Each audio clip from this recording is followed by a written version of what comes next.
Vera stared at her husband, Alex, in complete disbelief. "Alex, you know you're making a mistake," she said, her voice trembling. Alex waved her off. "Let's skip the lectures, Vera.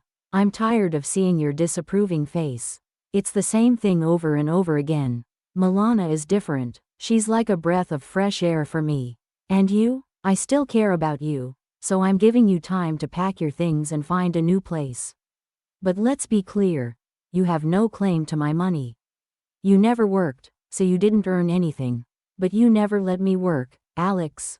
Vera shot back. "You always said that the wife of a man like you shouldn't have to earn a living." "I said that because, at the time, you were my wife," Alex replied coldly. "But now you're not, and now you have the chance to work." Vera remembered those words as she stood by the fresh mound of earth at the cemetery. Alex's new happiness had lasted only 3 years, and in the last year, she knew for sure that he had been miserable. His illness had sparked countless suspicions. Vera knew Alex had suspected his young wife, Milana, of poisoning him. He had even mentioned it to Vera during one of their last conversations, but he never got the chance to prove it. A month before his death, Alex had come to Vera, begging for forgiveness and sharing his fears. He looked terrible, and Vera's heart ached for him. Now, as she stood at his grave, she glanced at Milana, who was dressed in an elegant black veil, supported by a young, muscular man. The whispers among the mourners were harsh, condemning Milana for her lack of conscience. Vera knew she had to continue the investigation. Alex had betrayed her, but she still loved him deeply. He deserved justice. As Vera turned to leave the cemetery, someone touched her shoulder. She turned to see Milana, her face twisted in anger. "I hope you understand that you won't get anything from my husband's will," Milana hissed. Vera simply turned away and walked off, ignoring Milana's venomous glare. 6 months passed quickly. Vera had discovered that Alex had been treated at a clinic chosen by Milana, but that wasn't all. He had also been seen at another facility, though the details were shrouded in mystery. It seemed Alex had been well aware of the danger he was in. At the reading of the will, Vera couldn't help but smirk. "Did my husband really leave me something?" she asked sarcastically. The lawyer, apologetic but firm, invited her to come in person. Vera didn't need anything, but she was curious to see how Milana would react. As expected, Milana was there, accompanied by the same young man who had been at the funeral. He smirked at Vera, clearly enjoying the tension. The lawyer announced that all of Alex's assets, both movable and immovable, were to be transferred to Milana. But then he added, "There is one exception. A house located in a remote village, about 60 miles from the city.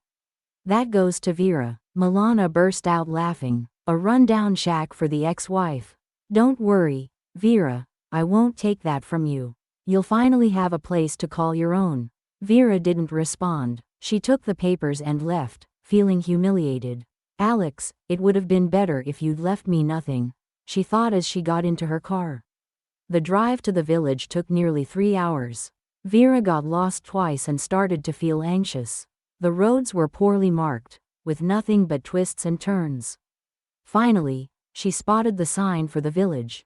It was a strange place. Just a few kilometers back, there had been some signs of life, but here, the village seemed almost abandoned. Most of the wooden houses were in disrepair. Vera checked the old photograph she had. It seemed her house was at the very end of the village.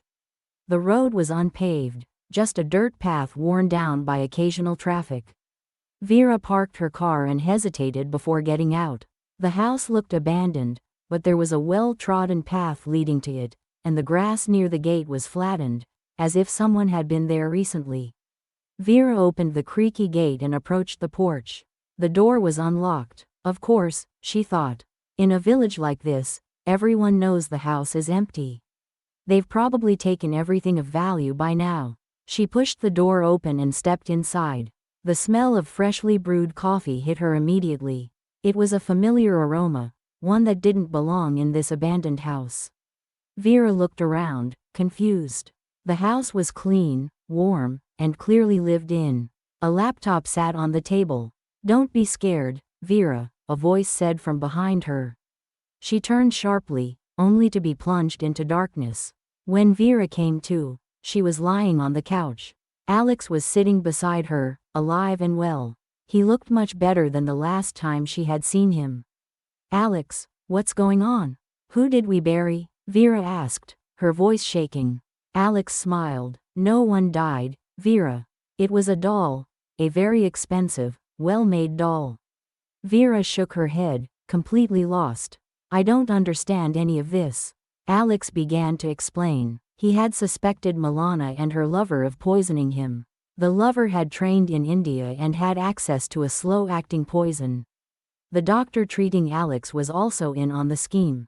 By the time Alex realized what was happening, most of his business had already been transferred to Milana. "I had to do something to stop it," Alex said. "I consulted with my friend, Michael. We decided that I needed to die, because at any moment, the poison could have been fatal. I faked my death, but there were still some loose ends. I know I hurt you, Vera, and I don't deserve your help, but you're the only one who can help me now." They talked late into the night. Alex laid out his plan, and Vera agreed to help. The next morning, as Vera prepared to leave, Alex held her hand tightly. "Be careful, Vera. These people are capable of anything." At the legal proceedings, Vera watched as Milana's face turned red with anger. "What new will? What nonsense are you talking about? Everything already belongs to me," Milana shouted. Vera calmly replied, "I suspect you were giving Alex some kind of drugs. How else can you explain why he transferred everything to you?" Milana jumped to her feet. "What are you talking about? Everything is mine, and tomorrow I'm selling it all." The lawyer coughed. "I'm afraid the sale will have to wait. This matter requires further investigation, and all documentation will be temporarily frozen." Milana shot Vera a venomous look. "You'll regret this," she hissed before storming out with her lover. Later, as Vera left the building, Milana confronted her. "Let's talk, ex-wife," Milana sneered. Vera remained calm. In her pocket, she had a recorder. "You think he'll give you anything? You're mistaken. I didn't spend all this time on Alex just to give up now. It's time for you to join him." Vera smirked. "Are you going to poison me slowly, like you did to Alex?" Milana looked surprised. "You're smarter than I thought. I poisoned Alex slowly to buy time to transfer everything to my name.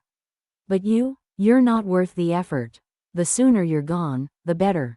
At that moment, Alex appeared, knocking Milana's lover out cold. Milana screamed and tried to run, but she was quickly apprehended by men in uniform. Alex took Vera's hand. "Thank you, but we still have unfinished business." He led her back to the lawyer, who was unsurprised by the turn of events. Alex transferred all his assets back to Vera. "I'm sorry, Vera, this is the least I can do for you." Vera wandered through her apartment, feeling a mix of emotions. Alex was alive, and she was now wealthy, but something still felt off. She realized she needed Alex. She loved him, despite everything. She drove back to the village, arriving as the lights in the houses began to turn on. She stopped at the top of the hill, catching her breath, and noticed the light in Alex's house. She smiled to herself. "This is right, this is good." 5 minutes later, she stood at the gate, her heart pounding. She opened it and saw Alex coming down the steps. He looked at her intently. "Are you sure? I hurt you badly. That's not something you can just forgive." Vera nodded. "You're right, it's not something you can just forgive, but I love you.